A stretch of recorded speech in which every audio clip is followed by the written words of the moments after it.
Already লোকটা double MA pass করছে, কামেল pass করছে হাদিসের উপরে, কিন্তু মসজিদে ঢুকে 2 রাকাত নামাজ পড়তে হয় এই হাদিস আজ পর্যন্ত চোখে পড়ে নাই। আমাদের এই দেশে বুখারী খতম হয়, জানেন আপনারা? বুখারী খতম হয়। বুখারী খতম কারা করে জানেন? বেশিরভাগ অনুষ্ঠান করে আহলুল হাদিস অধ্যুষিত লোক ছাড়া বেশিরভাগ বুখারী খতম যারা করে তারা হলো বেদাতি। মিলাদ পড়ে খায়, তাবিজ কবজের ব্যবসা করে, ফাজাইলে আমলের বইটা রাখে কোরআনের উপরে। আল্লাহর ঘর মসজিদের ভিতরে কোরআনের জায়গা না হতে পারে, কিন্তু ফাজাইলে আমল আর মকসুদুল মুমিনিন আছে, ঠিক না? এই সমস্ত নোংরা আকীদা যারা লালন করে, এই সমস্ত জাল হাদিসের বই যারা পড়ে, তারা বুখারী খতম করে মিষ্টি খায়। আগে জিলাপি খাতো, এখন গরুমারি খায়। আল্লাহর কসম উপরে লেখা খতমে বুখারী অনুষ্ঠানে আয়োজন, খতমে বুখারী। আমার দুঃখে আমি খালি চিন্তা করি, আল্লাহ, এ বুখারী খতম মানে গোটা বুখারী শেষ? খতম মানে কি? নাকি আর কিছু আছে বোঝার?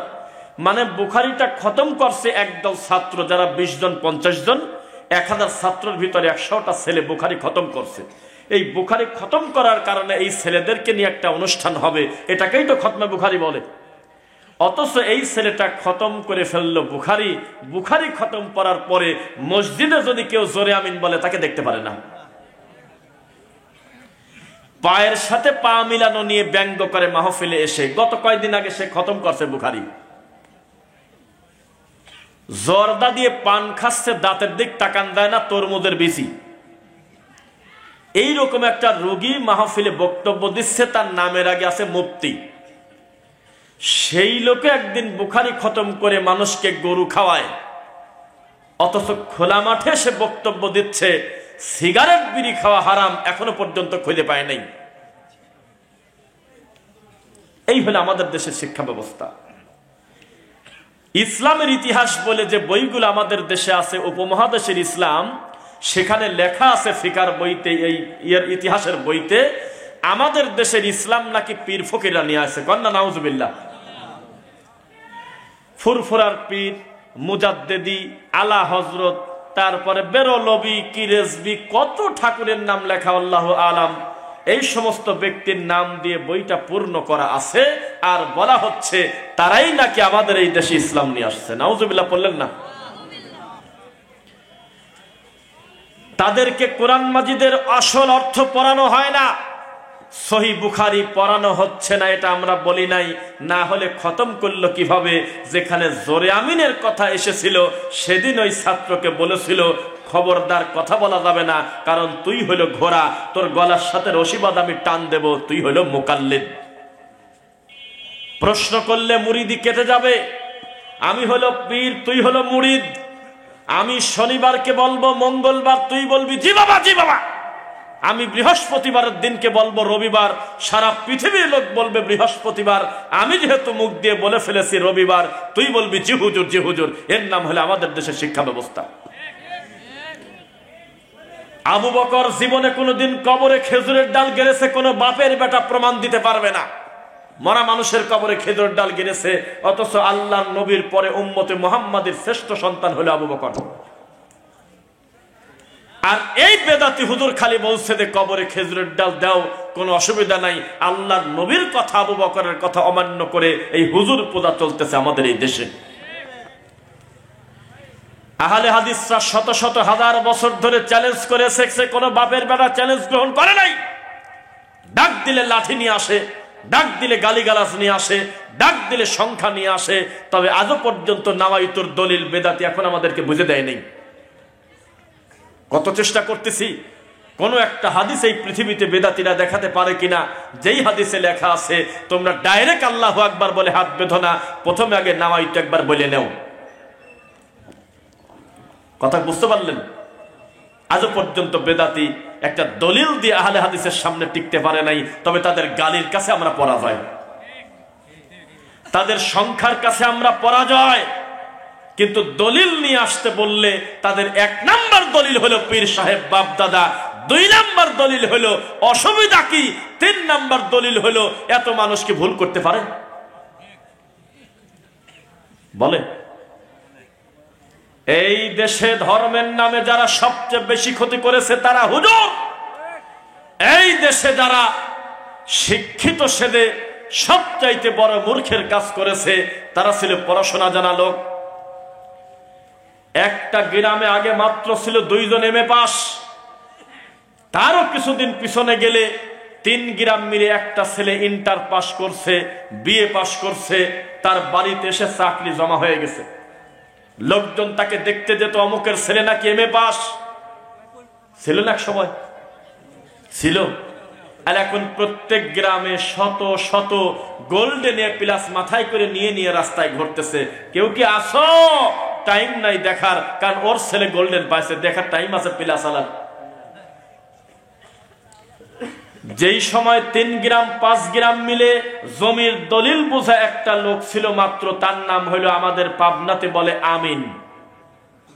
আমিন কি কামে হয়েছে তা আমি জানি না। আমিন মানে কি? এই আমিন যিনি জমি মাপতেন, প্রতি গ্রামে 2-1 জনের বেশি জানাশোনা লোক গ্রামে ছিল না। তার কাছে আপনি আমানত দিয়ে দিচ্ছেন, এই যে আমার জমির দলিল, দেখেন তো কি করা যায়। একজনের তার মধ্যে আরেকজন ভরে দিয়ে মরে গেছে। ওই লোকটা জমি মাপতে যা 2 হাত দিয়ে দিয়েছে আরেকজনের ভিতরে। এই লোকটা মরে যাওয়ার পর প্রমাণ হলো যে রান্নাঘর পর্যন্ত বেঁচে দিয়েছে এই পাগল। 10 ভাই লোকটার। আমাদের গ্রামে আছে এই বক্তব্য, তারা শুনলে হয়তো কষ্ট পাবে, তবে আমি স্পেসিফিক নাম বলবো না। একটা লোকের পরিবারে একাধিক ভাই রয়েছে, সবাই জাগতিক ভালো জ্ঞান বুদ্ধি নাই, ভালো মানুষ, তবে একাডেমিক ব্যাকগ্রাউন্ড, ইংলিশ, অঙ্ক, আরবি, বাংলা, জমি জমার কাগজপত্র ভালো বোঝে না। সবচেয়ে বড় ভাই যিনি, তিনি হলো জমির আমিন। তার হাতে বিশ্বাসের সঙ্গে বলেছে, ভাই জমি জমা কিভাবে রাখবো, সবাই মিলে কাজ করে তুমি যেটা ভালো হয় করো, গোটা গ্রামের লোকের জমির সমাধান তুমি দাও, আমরা কিছু বুঝি না, তোমার যেটা ভালো হয় করো। আল্লাহর কসম করে বলতেছে, লোকটার মৃত্যুর পরে প্রমাণ হলো এত কষ্ট করে তার ভাইয়েরা যত জমি করছে, তার বাপের সম্পত্তি সব মরে যাওয়ার আগে ওই লোকটা তার বোন নামে লিখে দিয়ে মরে গেছে। বাপদাদার সব কথা নেওয়া যাচ্ছে না। বাপদাদা খুব ঠান্ডা, খুব নিরীহ, গ্রামের মানুষ খুব সহজ সরল, কিন্তু জমি মাপতে গেলে বোঝা যায় যে কত বড় সহজ সরল। এক ভাই আরেক ভাইয়ের মাথা ফাটা দিয়েছে। গ্রামের লোক সহজ সরল এই কথা বলেন না। আপন মায়ের পেটের ভাই আর ভাই জমি ভাগ করতে গিয়ে দেখা গেল একজনের রান্নাঘরের অর্ধেক পড়ে যায়, দাঁড়ার উপরে কোদাল দিয়ে কাটি রান্নাঘর অর্ধেক কাটি ফেলছে, অথচ তাদের 30 বিঘা সম্পত্তি আরো আছে। এক ভাই আর এক ভাইয়ের ব্যাপারে জমি মাপতে গিয়ে দেখা গেল বিল্ডিং এর একটা কোণা পাওয়া গেছে। তখন সে বলতেছে, আমি এখানেই নেব, সারা দুনিয়া দিলে নেব না, বিল্ডিং ভাঙতেই হবে। এই তো আপনার সহজ সরলতা। গ্রামের মানুষ আসরের নামাজের পর অধিকাংশ মুসল্লি চলে যায় বাজারে, মাগরিবের নামাজ পড়ে আবার চলে যায় বাজারে, এশার নামাজ পড়ে আসতেছে, মা মরা এতিমের মতো একটা মুরব্বী লোক, দাড়িওয়ালা লোক, টিভি আর ছবি দেখে, চার দোকানে ছবি দেখে, সিনেমা দেখে, আর হলো চা খায়। এই তো সহজ সরল। এই লোকগুলি শবে বরাত খায়ছে, এই লোকগুলির ভিতরে মিলাদ ঢুকাইছে শয়তান, এই লোকগুলির ভিতরে বিভিন্ন বেদাতার কুসংস্কার ঢুকিয়েছে। জানে যে এরা দুনিয়ার ব্যাপারে পণ্ডিত, দিনের ব্যাপারে কিছুই বলে না। খবরদার, বাপ দাদার দোহাই দিয়ে কখনো কোরআন সুন্নাহ পরিত্যাগ করবেন না। ইনশাআল্লাহ বলবেন, আল্লাহ যদি বলে থাকে, নবী যদি কথা বলে থাকে, আমার এই জীবনে যত ভুল করিস না কেন, আমার আল্লাহ এবং নবীরটাই ঠিক। বোঝা যাচ্ছে কিনা? মনে রাখবেন, মাকে চেয়ার থেকে টেনে তুলে দিয়ে শাসিকে বসতে দেওয়া যাবে না, এটা উচিত না। যার যার মর্যাদা তার তার রাখতে হবে। আল্লাহর কথা আসলে আপনি কিভাবে বলেন যে আমার পীর সাহেব তো আর করে নাই? যখন রাসূল বলতেছে খবরদার শরীয়তের নামে কোনো বেদাত করো না, তাহলে মিলাদ আপনি পড়েন কোন হিসাবে? প্রমাণ তো হয়েই গেল যে মিলাদের আবিষ্কার করছে শয়তান। দরুদ দিয়েছিল হলেন আল্লাহ সুবহানাহু ওয়া তাআলা। একবার দরুদ পড়লে 10টা গুনাহ ক্ষমা হয়, 10টা মর্যাদা বৃদ্ধি হয়, 10টা গুনাহ ক্ষমা করে দেয় আল্লাহ। আর আপনি কিসের ভিত্তিতে দরুদ বাদ দিয়ে আপনি মিলাদ পড়েন? আজকে বক্তব্যের একটা বিশেষ অংশে আমাদের আলোচনা থাকবে আহলুল হাদিসদের প্রতি আরোপিত মিথ্যাচারের জবাব। ইনশাআল্লাহ পড়েন। এই কোরআন মাজিদকে যদি আমি হাদিস বলি, আপনারা কি অমান্য করবেন কথা?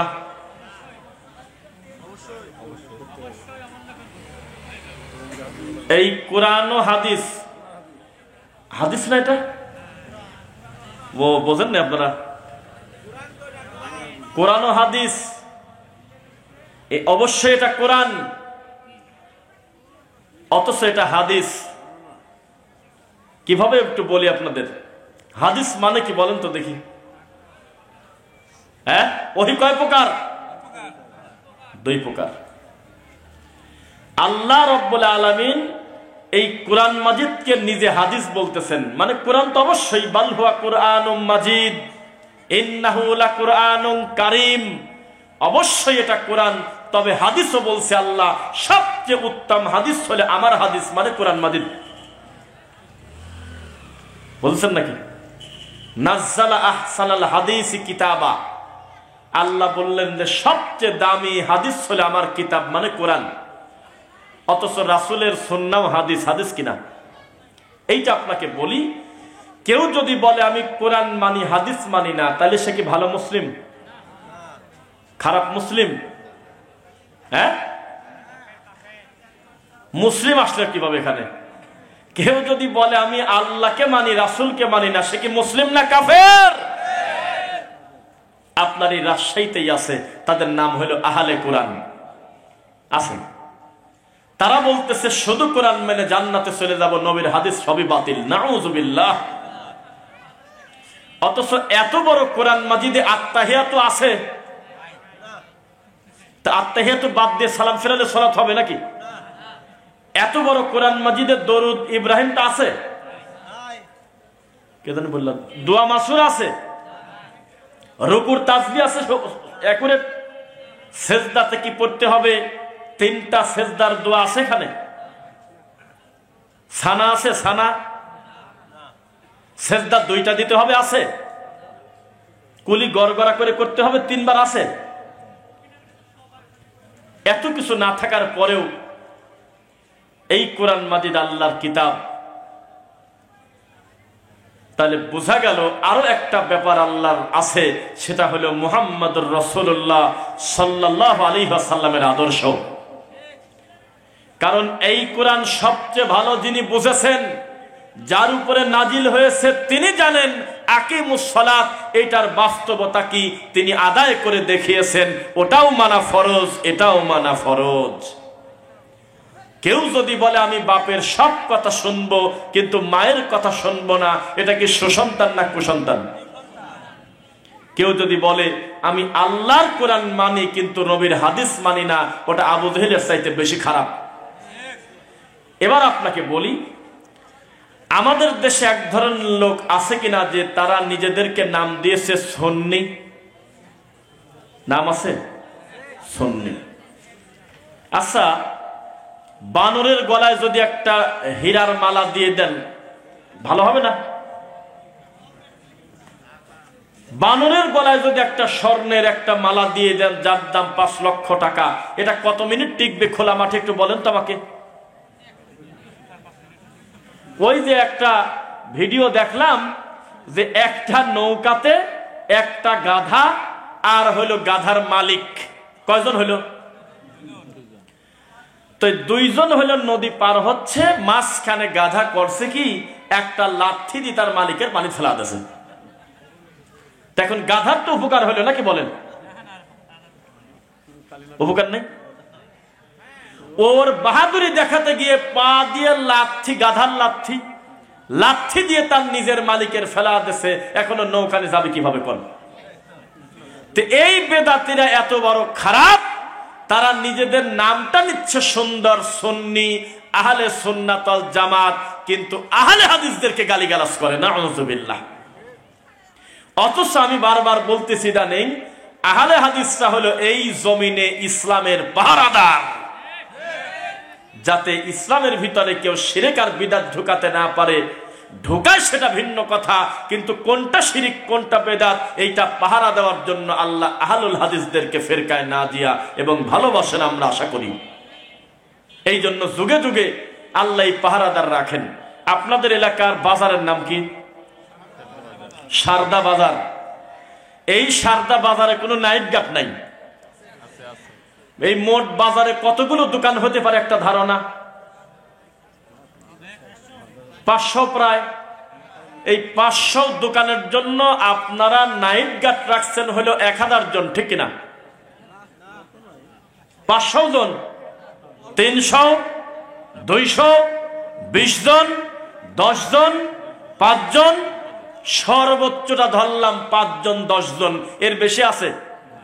এখন ভাগ করে দেন, প্রতি দোকান প্রতি কয়জন পড়ে?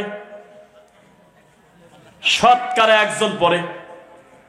কিন্তু শুধুমাত্র এই 2 জন 5 জন এত বড় বাজারে ঘোরে, তাদের হাতে কিন্তু সরকারি বড় কোনো পিস্তলও নাই। স্বাভাবিক একটা লাঠি হাতে করে মাঝে মধ্যে 2 টাকা 10 টাকা দামের একটা বাঁশিতে ফো দেয়। এই ফো দেওয়ার কারণে হাজার হাজার চোর ডাকাত এই মানুষগুলোর অন্তত কান পর্যন্ত পৌঁছে গেছে যে খোলা মাঠে আর আগের মতো ডাকাতি করা যাচ্ছে না, এখন নাইট গার্ড আছে। অথচ এই ডাকাত যখন কোন এলাকায় ঢোকে তখন একা একা ঢোকে না। আমরা গ্রামে কথা শুনতাম যে এলাকার লোকের সহযোগিতা ছাড়া ডাকাত ঢোকে না। ডাকাত বুঝবে কিভাবে আমার আর ভাইয়ের গোয়ালে কয়টা গরু আছে? স্থানীয় লোক প্রতিবেশী এই সুযোগটা করে দেয়। সত্য না মিথ্যা? 200 লোকজন তারা মারে ফেলে যাবে এরকম ক্ষমতা নিয়ে বের হয়, শত শত অস্ত্র নিয়ে তারা আসে, অন্তত 50 জনের কাফেলা, ঠিক কিনা? এত অস্ত্র থাকার পরেও এই সারদা বাজারে মাত্র 2 থেকে 5 জন লোক নাইট গার্ড থাকার কারণে এত বড় বাজারে মাসেও একদিন ডাকাতি হয় না। এই শরীয়তে ইসলামের পাহারাদার আহলুল হাদিসরা, আসহাবুল হাদিসরা যুগে যুগে যত বেদাতি, যত শিরককারী, কবর পূজারী ইসলামের ক্ষতি করতে চেয়েছে, মুখামুখি দাঁড়িয়ে গিয়েছে কোরআন হাদিসের দলিল নিয়ে। ইনশাআল্লাহ কেউ ঠেকাতে পারবে না। এখন বেদাতি বক্তব্য দিবেন, আমি আশাবাদী এই যে আমাদের সোনামণি বাচ্চারা, মাদ্রাসার ছোট ছোট বাচ্চা ভুল ধরায় দেবে। দাঁড়ান, খুতবার শুরুতেই আপনার ভুল হচ্ছে। আপনি প্রথমেই একটা জাল হাদিস বললেন, আল্লাহর নবীকে সৃষ্টি না করলে পৃথিবীর সৃষ্টি হতো না। এটা হাদিস না, এই বাচ্চাও জানে। এই মাহফিলে কোন বেদাতি হুজুর যদি এসে বলে, ও খোদা তুমি আমাকে ক্ষমা করো, আপনারা নিষেধ করে দিবেন খোদা কাকে বলে ডাকতেছেন। আমার আল্লাহকে খোদা বলা যাবে না, তার অসংখ্য সুন্দর নাম আছে। খোদা পেলেন কোন জায়গা? এই মাহফিলে এসে যদি কেউ অর্ধেক জিকির করে সম্মিলিত আর বলে আরো জোরে পড়েন লা ইলাহা ইল্লাল্লাহ, আর উনি যদি চা খেতে যায়, আপনারা নিষেধ করবেন, কারণ এই পদ্ধতিটা আমার রাসূল শেখায় নাই। এর নাম হলো পাহারাদার। যেখানেই শিরিক হবে, কুফরি হবে, বিদআত হবে, আহলুল হাদিসের বাচ্চা দাঁড়িয়ে যাবে ইনশাআল্লাহ। এইবার এক খেয়ালে তাকিয়ে থাকেন, একটানা পুরাটা আমি অভিযোগের জবাব দেব ইনশাআল্লাহ। 1 নাম্বার অভিযোগ, এই কট্টরপন্থী বিদআতীরা যাদের কাছে আল্লাহর রাসূলের সুন্নাহ নিরাপদ না, তারা আমাদের প্রতি অভিযোগ করে আমরা নাকি জিহাদের কথা বলি না। বলে যে আহলে হাদিসরা জিহাদের কথা বলে না। আমি বলি, পৃথিবীতে এর থেকে মিথ্যুক, এর থেকে মিথ্যাচার আহলে হাদিসদের প্রতি আর হতে পারে না। আল্লাহর কোরআন মাজিদের প্রতিটা আয়াত আল্লাহর জমিনে সবচেয়ে যাদের কাছে নিরাপদ তারাই হলো আহলুল হাদিস, আমরা বিশ্বাস করি ইনশাআল্লাহ। এই কোরআন মাজিদে রয়েছে জিহাদের কথা। জিহাদ বানান করতে যতগুলো হরফ লাগে, একটা হরফও যদি কেউ অস্বীকার করে তাকে আমরা মুসলমান মনে করি না। আল্লাহর কোরআন যেমন আছে তেমনই থাকবে। কিন্তু আমাদের প্রতি মিথ্যারোপ করে কিভাবে জানেন? ওই যে আমরা যে মাঝে মধ্যে রাস্তা অবরোধ করে দাঁড়াই না, সেজন্য আমরা জিহাদ করি না, এটা হলো বোঝায়। নারায়ে তাকবীর দিলে নিরীহ মানুষকে খেপায় দিয়ে আমরা মানুষের ঘর বাড়ি ভাঙি না, এটা হলো আমাদের প্রতি অভিযোগ। এই বেদাতীরা অকারণে নারায়ে তাকবীর দিয়ে, চিৎকার দিয়ে, মিথ্যা কথা বলে পাবলিকের রক্ত গরম করে, এটার নাম দিয়েছে বক্তার নামের শেষে জিহাদি। নামের শেষে কি আছে? জিহাদি। অথচ 500 টাকা যদি বেশি দেওয়া যায়, মরা মানুষের কাছে দেওয়া মোনাজাত করি হু হু করে কাঁদে। সামান্য একটু টাকা যদি বেশি দেওয়া যায়, এখন এই মুহূর্তে শরীয়তের হালালকে হারাম করে দেবে, হিল্লা বিবাহর মতো নোংরা কাজকে উনি বৈধ করে দিবে ফতোয়া দিয়ে, সেই লোকটার নামের পরে আসে জিহাদি হুজুর। এই দেশে একটা নামকরা জিহাদি আছে, যেই লোকটার আকীদা পীর সাহেব হুজুররা আল্লাহর ওলিরা জীবিত থাকতে তার যেমন ক্ষমতা থাকে, মরে যাওয়ার পরে ক্ষমতারও বাইরে যায়। এই হলো তাদের আকীদা, অথচ তাদের নামের পরে আছে জিহাদি। এই রকম জিহাদি দিয়ে কাজ হবে আপনার? জিহাদি হুজুর তাকে বলে যে চতুর্দিকে মাজার, সেখানে জালসার দাওয়াত পেয়েছে, এত করে মানা করলো যে মাজারের বিরুদ্ধে কিছু বলবেন না, আর পরে ওই মাজারের বিরুদ্ধেই বক্তব্য দিচ্ছে। শিরিক কাকে বলে বাপের বেটার মতো বলে দিচ্ছে কোরআনের আয়াত পড়ে, এর নাম হলো জিহাদ। এত করে লোকটাকে বলা হলো, আমাদের এলাকায় প্রায় সুদ প্রতিষ্ঠিত, ঘরে ঘরে আপনি সুদের ব্যাপারে বক্তব্য দিবেন না, উঠেই শুরু করছে সুদের বিরুদ্ধে। এত করে বলা হচ্ছে হুজুর সাবধান, যে স্টেজে আপনি বক্তব্য দিচ্ছেন স্টেজের পিছনে কিন্তু একটা পীরের খানকা, ও ডাইরেক্ট বলতেছে ওটাকে বাড়ি ভাঙিয়ে দেন। এটাকে যদি পিটার সমান করতে পারেন তাহলে আল্লাহর কাছে পুরস্কার পাবেন। আল্লাহর নবী নিজে তার জামাইকে বলছিল তুমি কবরকে ভেঙে দাও, লম্বা কবর, পাকা কবর, উঁচু কবর। আর আমাদের দেশের এই বেদাতিরা মিলাদ জেনে চলে সেরে মিলাদ পড়ে, জেনে চলে না সেরে দেয়া কয় আসলে মিলাদ পড়া ঠিক না। যেখানে যেমন পাচ্ছে সেখানে নোংরামি করে বেড়াচ্ছে, আর এই সার্টিফিকেট অর্জন করার জন্য মানুষের কাছ থেকে অনুভূতি নিয়ে তিনি নামের আগে পিছনে লকব লাগাচ্ছেন। জানেন, যাদেরকে আজকে আপনারা জিহাদ করে না বলে আমাদেরকে গালিগালাজ করতেছেন, পাবলিকের সামনে আমাদের খারাপ করে প্রকাশ করতেছেন, জেনে রাখবেন এই বাংলাদেশের মাটিতে এক সময় সবচাইতে বড় হুজুরের নাম ছিল তোফাজ্জল বৈরাগী। আল্লামা সাইদি রহিমাহুল্লাহর মতো ভালো মানুষের নামটা আমি এখানে নিলাম না, কারণ তার হিসাবটা ভিন্ন। আমি বলতেছি তথাকথিত এই সমস্ত বিদাতপন্থী লোকদের আমাদের এই দেশের 95% মানুষের বড় বক্তা ছিল সাইদি সাহেবের পরে এই তোফাজ্জল বৈরাগীর মতো একটা কবর পূজারী, মাজার পূজারী, একটা মোশরেক, যে মরে যাওয়ার কিছুদিন আগেও লিটন দেওয়ান চিশতির আংটি বেঁচে গেছে। নাম শুনছেন? লিটনের নাম শুনছেন? আংটি বেঁচে গেছে। যেই লোকটা বলতেছে শোনো, যেখানে তার দুইটা মেয়ে বিয়ে করার কারণে একটা লোকের নাম হয় জিন নুরাইন, আর নবী নিজে নূরের তৈরি না যে বলে সে ভণ্ড, এ কথা বলি মরে গেছে। যেই লোকটা সারা জীবন হরিণের গল্প, কুত্তার গল্প, ব্যাঙের গল্প, বাঘের গল্প, উল্টা পাল্টা মিথ্যা কথা বলতো, হাও মাও করে আমাদের বাপদাদারা মুরব্বীরা কান্নাকাটি করতো আর বলতো আত্মাটা ভরে গেছে, এই গাভীর পেশাব দিয়ে সিরা ভিদায় মানুষকে খাওয়াতো, এই সময় ওই লোকটা ছিল বাংলাদেশের শ্রেষ্ঠ বক্তা। সংখ্যার বিবেচনা সত্যের মাপকাঠি না। কোন সাহসে কাদের তাকবীরে আপনি আহলে হাদিসদের বিরুদ্ধে কথা বলেন? আপনি জেনে রাখবেন এই জমিনে আহলে হাদিসদের বিরুদ্ধে সবচেয়ে বেশি যে অপবাদ দেয় সেই লোকটা নিজেও জানে আহলে হাদিসরা হকের উপরে আছে, আর ও হলো ভণ্ড। শুধুমাত্র পাবলিকের সেন্টিমেন্ট নেওয়ার জন্য তিনি সত্য কথাটা খোলা মাঠে বলে না। একটা বড় মুফতি আরিফ বিন হাবিব, ইনসাফ করে আমরা কথা বলি, দেখেন তার গলার কণ্ঠটা কত মিষ্টি সুন্দর, কণ্ঠ ভালো না? অন্যান্য যে কোনো দেওবন্দি থেকে তিনি কিন্তু অনেক দায়িত্বশীল কথা বলেন, আরবি হাদিসও বলেন মুখ দিয়ে, কিন্তু শুধুমাত্র মাথাটা নির্দিষ্ট তরিকার কাছে, মাযহাবের কাছে বিক্রি করে দেওয়ার কারণে এমন একটা মানুষ আহলে হাদিসদের গালি দিতে একটু কষ্ট পায় না। তার মতো একটা দায়িত্বশীল লোক বলতেছে তোমরা নিজেদেরকে আহলে হাদিস দাবি করো, তাহলে 11টা বিয়ে করো, নবী তো 11টা বিয়ে করছে। সাক্ষী দেন কেউ, শুনছেন কথা? আল্লাহর নবী দাঁড়িয়ে দাঁড়িয়ে পেশাব করেছে, বুখারীর হাদিস সহিহ। তোমরা যদি আহলে হাদিস হও, এই হাদিসের উপরে আমল করে দেখাও তো দেখি।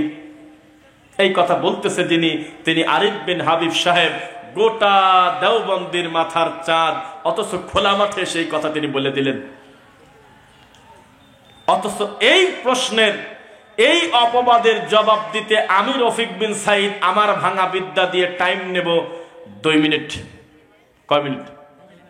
2 মিনিট। এক, আল্লাহর নবী যে একাধিক বিবাহ করেছে, 11টা বিয়ে করেছে, আপনারা কি কেউ অস্বীকার করছেন? আমল হয়ে গেছে, আমল শেষ, আসলে আমল হয়ে গেল, এখন আমল হলো। আল্লাহর নবী দাঁড়িয়ে পেশাব করেছে, এটাকে অস্বীকার করছেন আপনারা কেউ? আমল শেষ। আমি পেশাব করে আমল করব, আমি 11টা বিয়ে করে আমল করব, এ কথা তো শয়তানও বলার কথা না। 11টা বিয়ে যিনি করেছেন তার নাম হলো মুহাম্মদুর রাসূলুল্লাহ সাল্লাল্লাহু আলাইহি ওয়াসাল্লাম। তো তিনি বিবাহ করেছেন কয়টা? 11টা। আর আল্লাহ নিজে কোরআন মাজিদের নবীকে দিয়ে বলাচ্ছে, হে নবী, আর আপনার উম্মতকে বিয়ে করতে বলেন মাসনা 2টা, সুলাসা 3টা, রুবা 4টা, ইনসাফ করতে না পারলে আল্লাহর ভয়তে একটা নিয়েই থাকুক। সর্বোচ্চ কয়টা পাইছেন? তাহলে এই মাযহাবী বেদাতীরা কত বড় খারাপ, আপনাকে আর আমাকে খাটো করার জন্য আমার নবীর 11টা বিয়ে নিয়ে সামনে আনলো। বলবেন না নাউজুবিল্লাহ? 2 দ্বারা পেশাব করার দলিল কি নেবেন কিনা? এই বানেশ্বর থেকে ঢাকা যাচ্ছেন, মাঝপথে হোটেল বিরতি দেয় না? দেয় না? অথবা হোটেল বিরতি দেয়ই নাই, এমন একটা মসজিদের পাশে দাঁড় করাইছে আপনাকে, যে ভাই যদি কারোর হাজত থাকে সেরে নেন। তো সেখানে যা দেখতেছেন যে মসজিদটা প্রায় 2 বিঘার উপরে, খুব সুন্দর জাকজমক, কিন্তু পেশাবখানায় ঢুকে ভালো মানুষ বসে পেশাব করতে পারবে না, এত চাপা করে পেশাবখানাটা করছে, 2 পাশে পেশাব লাগিয়ে আছে। নিবেন কত? খালি বলেন, আমি দেখা দিচ্ছি। আমি একটা ভিডিও করছিলাম এই নাটোরে। আমাদের এই দেশে 1 কোটি টাকা দিয়ে আল্লাহর ঘর করেছে, আর পেশাবখানাটা করেছে এত চাপা, জুব্বা গায়ে দিয়ে ঢোলাঢিলি পোশাক পরে একটা নামাজি লোক বসে পেশাব করবে ভালোভাবে, পায়জামা পরে, এই সুযোগ রাখে নাই, হাত পা চেপে লেগে যাবে। অথচ পেশাবের সিটে এত ভয়ঙ্কর, কবরে তার তীব্র আযাব হবে, এ কথা জিবরাইল আমার নবীকে বলছে। আছে কিনা? এই রকম পরিস্থিতিতে পড়ে গেলে আপনি যদি দাঁড়িয়ে পেশাব করেন, আপনার যদি একটা গুনাহ হয়, যদি প্রমাণ করতে পারেন, তাহলে আমি কোনোদিন আবার এসে সবার সামনে কান ধরে ক্ষমা চাইয়া দেবার কি লাগে বলেন? এটা হলো জায়েজের ব্যাপার। পরিস্থিতি যদি এমন হয় যে আমি বসতে পারতেছি না, ময়লার ভাগার, ওখানে বসার মতো পরিস্থিতি নাই, তো দাঁড়িয়েই পেশাব করবেন, এটা জায়েজ। অথচ জাতি এখনো পর্যন্ত জানে না, আহলে হাদিসদেরকে ঠেকানোর জন্য আর কোনো কিছু খুঁজে না পেয়ে এই পাগল বেদাতির একটাই লাস্টে কমন প্রশ্ন দিয়ে শুরু করে, তোমরা যদি আহলে হাদিস হও, 11টা বিয়ে করছে নবী, এটাও তো হাদিস, এটা আমল করো তো দেখি। বলে কিনা? বলে। নবী তো দাঁড়ায়ও পেশাব করছে, এটা তোমরা আমল করো দেখি কিভাবে পড়ো। বলেন নাউযুবিল্লাহ। এই বেদাতি নিজেদেরকে দাবি করে সুন্নি, এ যেন বিড়াল দেখলে ভয় পায়, তার নাম হলো মুজাহিদ। সুন্নাহর সাথে যাদের কোনো সম্পর্ক নাই, ঘোড়ার সাথে ঘোড়ার ডিমের সম্পর্ক যেমন, আমাদের এই দেশে বেদাতিদের সাথে ইসলামের সম্পর্ক তেমন। কোনো সম্পর্ক নাই। মিনিটে মিনিটে আমার রাসূলের সুন্নাহ ব্যঙ্গ করাটাই হলো তাদের ইবাদত, কিন্তু মাঠে ময়দানে এসে নিজের নামের আগে লেখে আল্লামা। ঠিক তোমাকে তোমার বিচার হবে একদিন ইনশাআল্লাহ। নামের আগে মুফতি, নামের আগে আল্লামা, নামের শেষে আছে দাবা, কত ধরনের লকব তার শেষ নাই। এদের চারঘাট একটা জায়গার নাম বাঘা, দুঃখিত বাঘা। এই বাঘা শাহী মসজিদ পার হওয়ার পরে বাস স্ট্যান্ডের অপোজিট একটা মসজিদে আমরা ওযুখানার উল্টা দিকে দেখলাম যে বেশ কয়েকটা মাহফিলের পোস্টার আছে, আমাদের আহলে হাদিসের একটা পোস্টার আছে, বাকি 3-4টা পোস্টারের ছবি তুললাম। প্রত্যেকটা বক্তার নামের পরে কি পরিমাণ লকব দেওয়া শুনে ঘৃণা লাগে, এই বেদাতির তাও লজ্জা হয় না। দাবা, হ্যাঁ, কাদ্দাসা আলাহুলু, তারপরে লেখছে যে ওই কাদরি, তারপর নকশবন্দি, কত ধরনের লকব তার শেষ নাই। অথচ আহলে হাদিস মসজিদ দেখলে তাদের গা জ্বলে, কয় যে মসজিদ আবার আহলে হাদিস হবে কি কামে? বলে না মনে হয়? এই বেদাতির কোনো ইনসাফ নাই। এই জমিনে সুন্নাহ দেখলে তাদের কষ্ট হয়, সহ্য করতে পারে না, অথচ তারা আহলুল হাদিসদের গালিগালাজ করে। আমি গতকালকে একটা কথা বলেছিলাম, যেই গ্রামে আমরা ঢুকে পড়ি, শিরক বেদাতের বিরুদ্ধে বক্তব্য দেই, ওই গ্রামের সবচেয়ে আগে খুশি হওয়ার কথা ছিল ওই গ্রামের ইমাম আর হুজুর আর আলেম মাওলানাদের। যে আমরা দুনিয়ার লোভে, টাকার লোভে হোক, এলাকার চাপে হোক, পীর সাহেবদের সিন্ডিকেটের কারণে হোক, আমরা সমাজে হক কথা বলতে পারি না। আজকে আল্লাহ আমার আর এক ভাইকে দিয়ে বলাচ্ছে, আলহামদুলিল্লাহ, এ কথা বলা উচিত ছিল কিনা? এই কথা না বলে ওই মাহফিল যাতে না হয় সেজন্য তারা মিলে সবাই মিলে আল্লাহর কসম টিকাতে না পেরে শাহজাদপুর কায়েমপুর সরাতল জায়গার নাম গত পরশুদিন মাহফিলে আমার রানিং বক্তব্যে কারেন্টের লাইনের তার কাটিয়ে দিয়েছে। এখন এই বক্তব্য আছে 1 ঘন্টা 24 মিনিটের মনে হয়, আমি বলছি লাইভ চলুক, তার কাটিয়ে দিয়েছে। প্রথম 15 মিনিট 20 মিনিট কেউ বুঝতে পারে নাই আমি অন্ধকারেই বক্তব্য দিচ্ছি।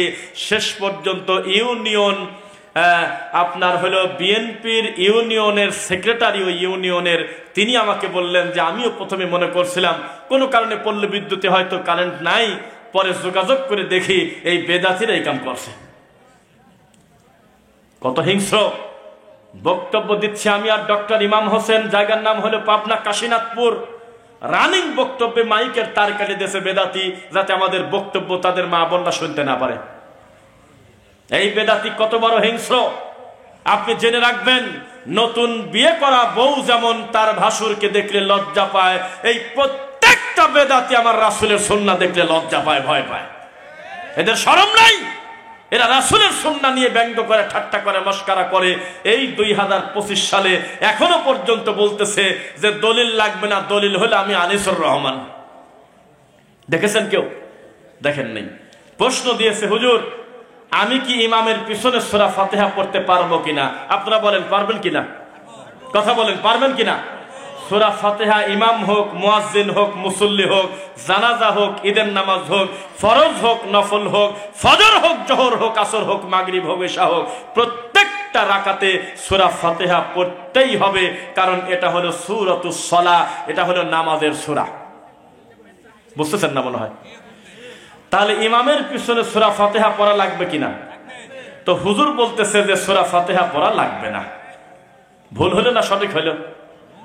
তখন যেই লোকটা প্রশ্ন করেছে তিনি বললেন, হুজুর এই কথাটা একটু আছে কোন হাদিসে, যদি একটু দলিলটা দিতেন। তখন উনি বললেন, দলিল আমি আনিসুর রহমান।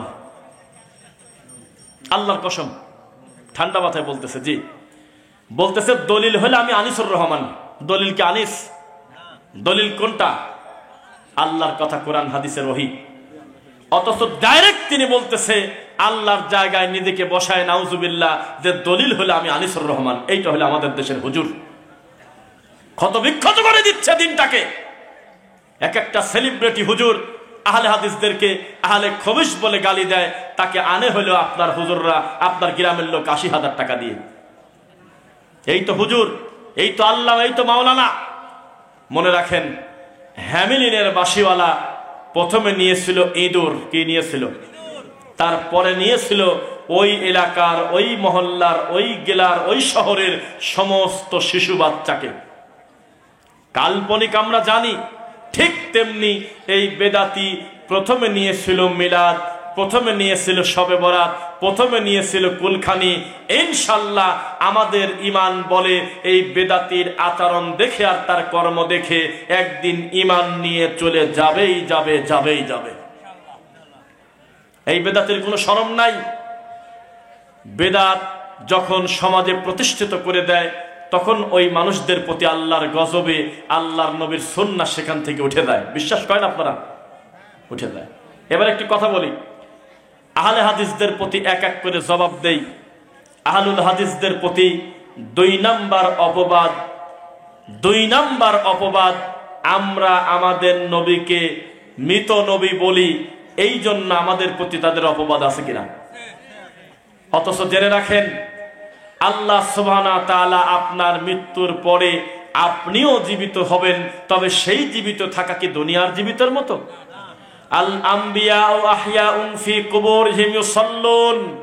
প্রত্যেক আম্বিয়া নবীরা কবরে জিন্দা এবং সালাত পড়ে, তবে কি ফজরের মতো আর মাগরিবের মতো এটা মনে হলো আপনার? আমাদের মতো একামত দিয়ে, আমাদের মতো গঠন, আমাদের মতো কর্ম, আমাদের মতো ইবাদত, এটা আপনার মনে হলো কিভাবে? ইবাদত চলে দুনিয়াতে, আর এর হিসাব নিকাশ চলে মরার পরে ওই কবরে। নামাজ, রোজা, হজ, যাকাত আদায় করার জায়গা কেন তারা বোঝে না? আল্লাহর নবী মৃত্যুবরণ করেছেন, এ কথা কোরআন বলেছেন, ইন্নাকা মাইয়িতুন ওয়া ইন্নাহুম মাইয়িতুন। হে নবী আপনিও মারা যাবেন, তারাও মারা যাবে। আবু বকর রাদিয়াল্লাহু আনহু দেখলেন আল্লাহর নবীর মৃত্যুর পরে উমর রাদিয়াল্লাহু আনহু তিনি মেনে নিতে পারতেছে না, তিনি বসে না, তিনি দাঁড়ায় থাকেন। তখন দেখলেন অবস্থা খারাপ, যে কোনো সময় 2-3টা ভাগ হয়ে যাবে, সমাজের মানুষ উল্টা বুঝবে, শরীয়তটাকে কঠিন মনে করবে। তখন আল্লাহর নবীর সাহাবী আবু বকর ওমরের সামনে গিয়ে বললেন, ইয়া উমর ইজলিস, হে উমর বসে পড়ো। ফাআবা উমর, উমর অস্বীকার করলেন আমি বসবো না। হে উমর তুমি বসে পড়ো। উমর বললেন ফাআবা উমর, আমি বসবো না, অস্বীকার করে বসলেন। তিনি মানতে পারতেছে না যে আমার নবী দুনিয়াতে নাই, পরিস্থিতি জটিল। তখন আবু বকর রাদিয়াল্লাহু আনহু বললেন, ফামান কানা মিনকুম ইয়াবুদু মুহাম্মাদ, হে আমার সঙ্গী সাথীরা, কেউ যদি এতদিন মুহাম্মাদের ইবাদত করে থাকতে, পূজা করে থাকতে, ফা ইন্না মুহাম্মাদান কদ মাত, তাহলে তোমরা জেনে রাখো মুহাম্মদ মারা গেছে, আর জীবনে ইবাদত করতে হবে না। যেহেতু এতদিন মুহাম্মদ আছে, ইবাদত আছে, মুহাম্মাদের ইবাদত করে যদি থাকতে সাল্লাল্লাহু আলাইহি ওয়াসাল্লাম, ফা ইন্না মুহাম্মাদান কদ মাত, তাহলে ইবাদত বন্ধ করে দাও, মুহাম্মদও নাই, ইবাদতও নাই। ওয়ামান কানা ইয়াবুদুল্লাহ, আর যদি কেউ এতদিন আল্লাহর ইবাদত করে থাকতে, ফা ইন্নাল্লাহা হাইয়ুন লা ইয়ামুত, তাহলে আমার আল্লাহ এই আমার নবী জিন্দা থাকতে যেমন ছিল, মরার পরেও তেমন আছে। তোমরা বসবে কিনা তাই বলো। তখন বসে পড়ছে। কথা বুঝতেছেন নাকি? আমাদের কিন্তু সংখ্যা বড় জরুরি না, যতক্ষণ পর্যন্ত কথা বলবো আল্লাহর কথা এবং রাসূলের কথা হবে ইনশাআল্লাহ। তাহলে আমাদের প্রতি 2 নাম্বার অপবাদ গেল। 3, আমরা নাকি দরুদ পড়ি না, বলে কিনা? আহলে হাদিসরা দরুদ পড়ে না। হ্যাঁ, শেখ সাদির বানানো বালাগাল উলাবের এই শিরকি কবিতা পড়ে না, কথা ঠিক। মানুষের তৈরি করা ইয়া নবী বলে রাসূলকে ব্যঙ্গ করে দাঁড়িয়ে দাঁড়িয়ে হু হু করে কান্না করা, এটা আমরা করি না, এ কথা ঠিক, আমরা স্বীকার করলাম। আমরা যেই দরুদটা পড়ি, সেই দরুদ পড়লে 3টা লাভ: গুনাহ মাফ, গুনাহ ক্ষমা হবে, মর্যাদা বৃদ্ধি পাবে এবং অতিরিক্ত নেকি যোগ হবে আমলে। এর নাম হলো দরুদ, এর নাম হলো মুহাম্মদ সাল্লাল্লাহু আলাইহি ওয়াসাল্লামের প্রতি দরুদ পড়া। 4, এই বেদাতীরা বলে আমরা আল্লাহর ওলিদেরকে মানি না, বলে কিনা?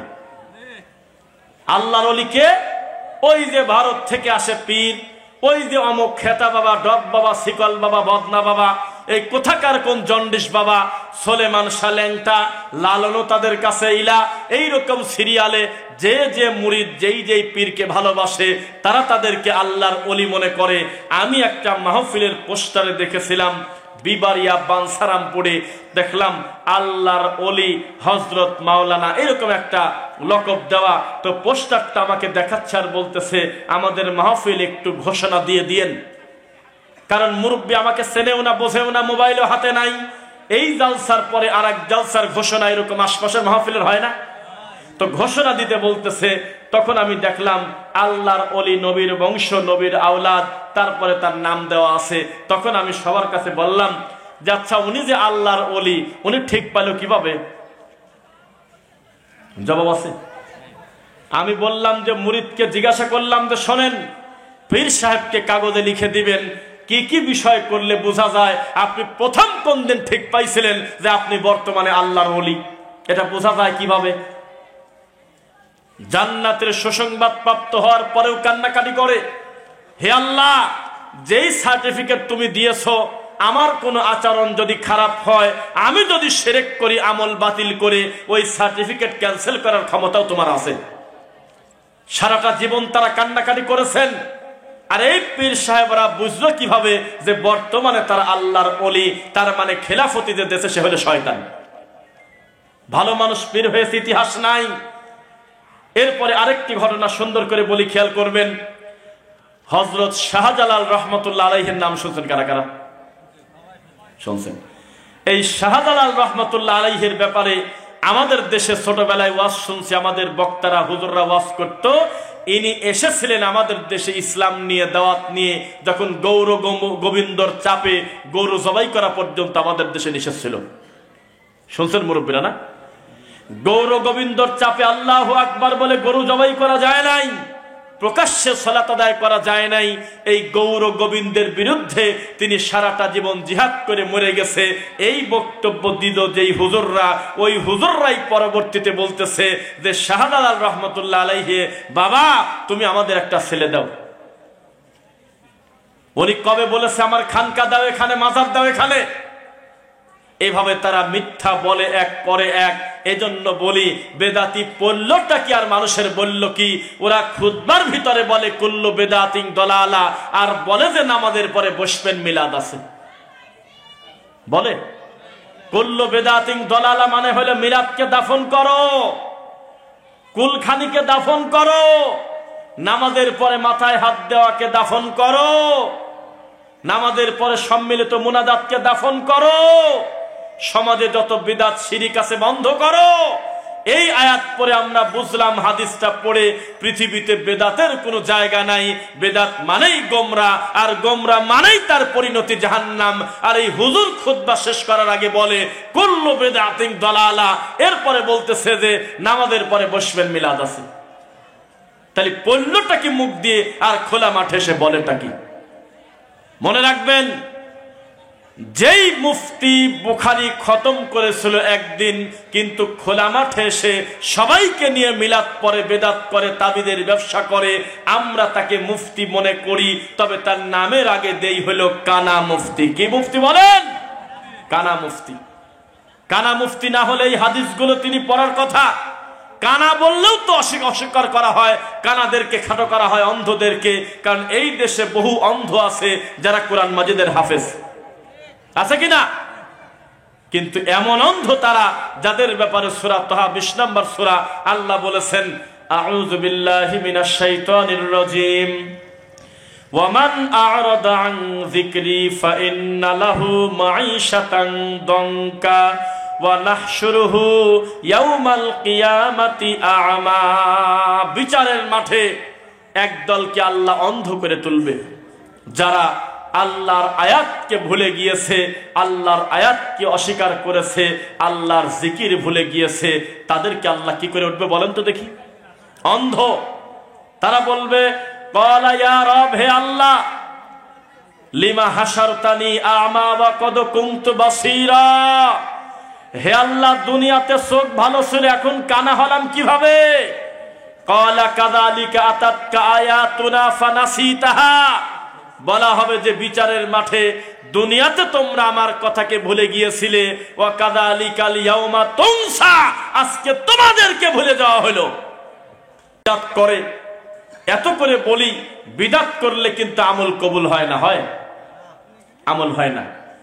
2, বিদআত করলে কিন্তু আল্লাহর রাসূলের কাছ থেকে হাউজে কাউসারের পানি পাওয়া যায় না। যাবে? এরপরেও কি আমাদের দেশে বিদআত আছে? এটা হলো সেই বাংলাদেশ যেই দেশে সুন্নাহর দাম কম, বিদআতের দাম বেশি, তাওহীদের দাম কম, শিরিকের দাম বেশি। কেননা আমাদের এই দেশে ভাবাও যায় নাই একটা সময় 90% মুসলমান থাকার পরেও জোড়া কলা খায় নাই যে জোড়া বাচ্চা হবে। এই দেশে, আমাদের এই দেশে কিছুদিন আগ পর্যন্ত দেখেছি, এখনো গ্রামগঞ্জে আছে, লাউয়ের জানলা, সিমের জানালায় জুতা ঝোলা রাখে। এখনো ধানের খেতে, গমের খেতে একটা পাতিল দিয়ে একটা মানুষের আকৃতি বানায়, তার উপরে টিক চিহ্ন দিয়ে রাখে যাতে নজর না লাগে। এখনো বানেশ্বর দিয়ে মাঝে মধ্যে মালবাহী ট্রাক যায়, যেই ট্রাকের নিচে ওই যে ঘর ঝাড় দেওয়া ঝাড়ু ঝোলা রাখছে। এই জাতির কল্যাণ কিভাবে হবে? যেই জাতি তার দিনকে খণ্ড বিখণ্ড করে দিয়েছে, মিনাল্লাযীনা ফাররাকু দীনাহুম ওয়া কানু শিয়া কুল্লু হিজবিন বিমা লাদাইহিম ফারিহুন। আল্লাহর দিনকে তারা টুকরা টুকরা করে ভাঙে, তবে প্রত্যেকে তাদের দল নিয়ে তৃপ্তি লাভ করে।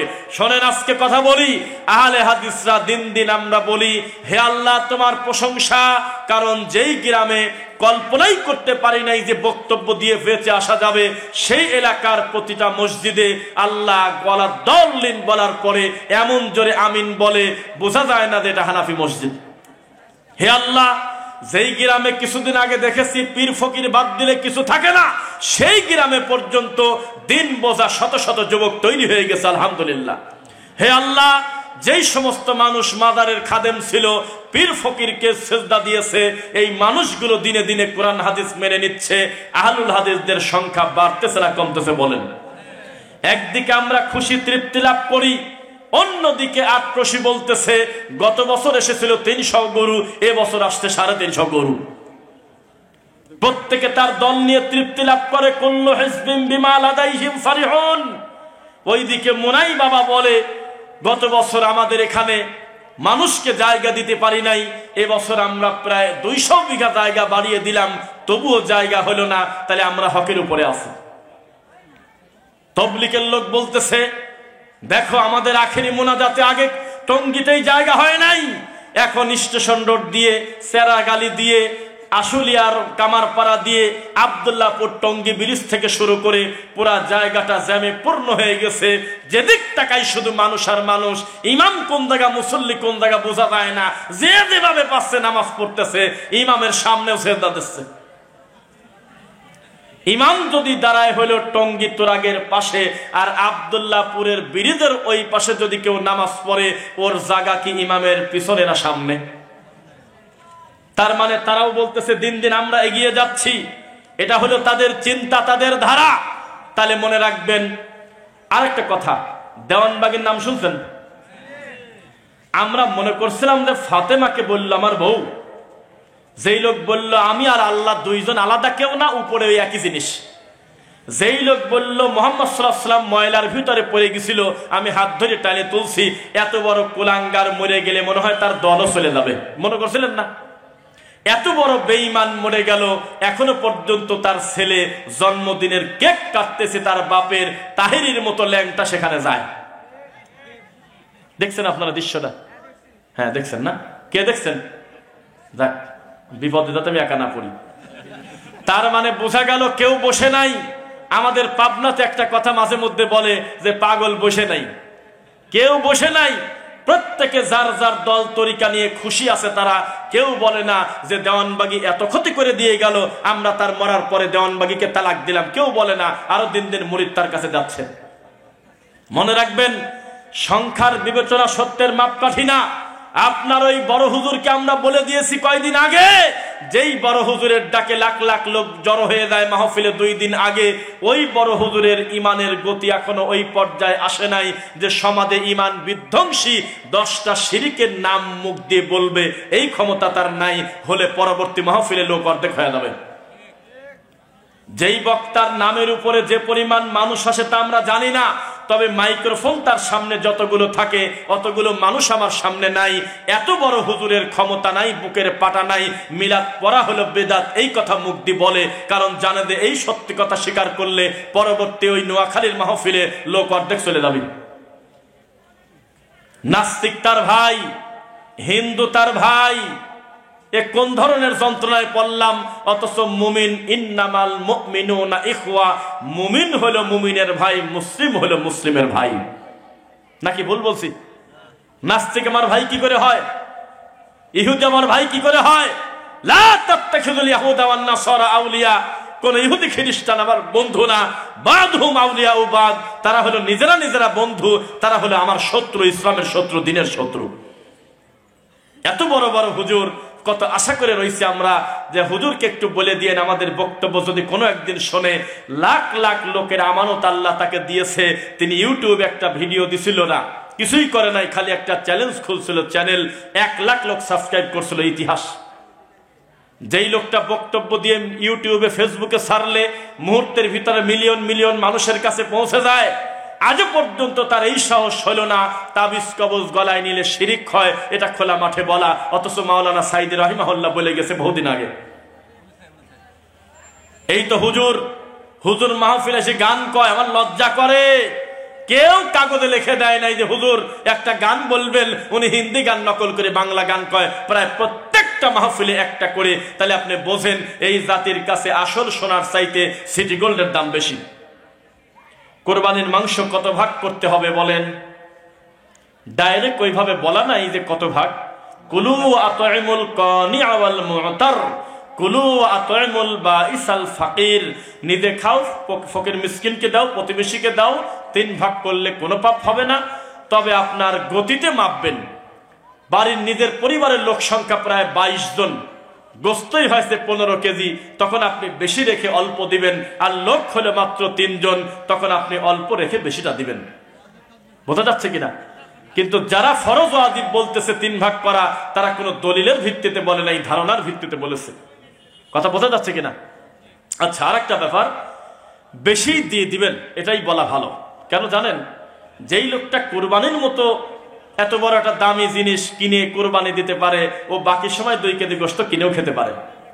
তাহলে আপনার পরিমাণটা কমায় দিয়ে আপনি বেশি পরিমাণটা দিয়ে দেন, সেটা ভালো, তবে দিতে আপনি বাধ্য না, পুরাটা দিতে বাধ্য না। আপনি বেশি রেখেও কম দিতে পারবেন, কম রেখেও বেশি দিতে পারবেন। আলেম ওলামার দায়িত্বশীল যারা, তারা বলেছে ওই লোকটার নিজের পরিবারে আত্মীয় স্বজন যদি খুব বেশি থাকে, তখন নিজেরা মিল করে খাবে, দেবে অল্প। আর যদি লোক কম থাকে, অল্প রেখে বেশি দিয়ে দেবে। বোঝা যাচ্ছে? আচ্ছা, রমজানের ফিতরা, এটা নিয়ে তো খুব চলতেছে। ইন্ডিয়ায় আমাদের কিছু সালাফি আলেম দ্বিমত করেছে, বলছে না, নবীর সময় ছিল দিরহাম দিনার, তো টাকা দিয়ে দিলে অসুবিধা নাই। এটা একটা মত তারা দিয়েছে। তবে অধিকাংশ জমহুর বললে বা অধিকাংশের মতামত বললে ভুল হবে না।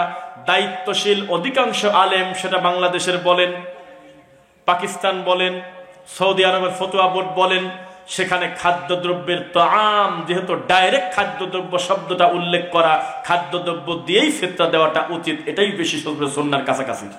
মনে থাকবে। 3, যখন বিকল্প খুঁজে পাওয়া যাচ্ছে না, তখন ভিন্ন কথা, যে নাই আহেন আমি কি করব।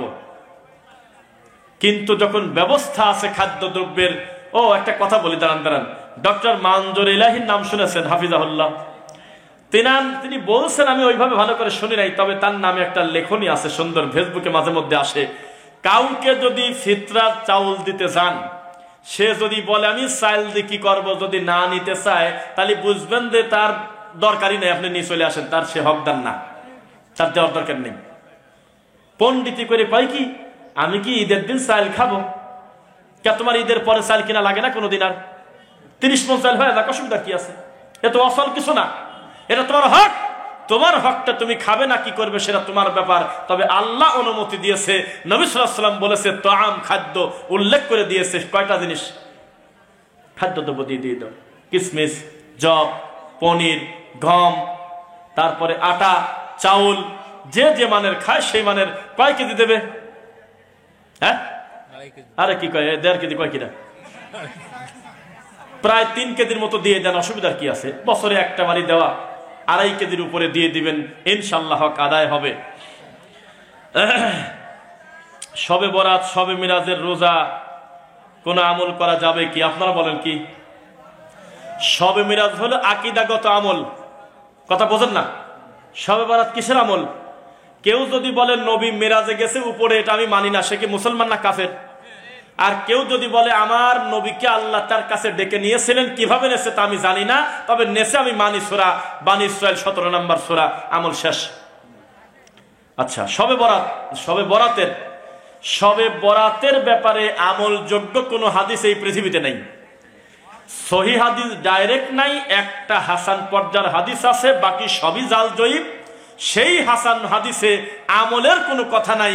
বলা আছে, কেউ যদি হিংসা অন্তরে না রাখে, বিদ্বেষ না রাখে, আর যদি শিরক না করে, তাহলে সে যদি ঘুমিয়েও থাকে ঈশান নামাজ পড়ে, আল্লাহ অটোমেটিক ওই রাত্রে মানুষকে ক্ষমা করে দেয়।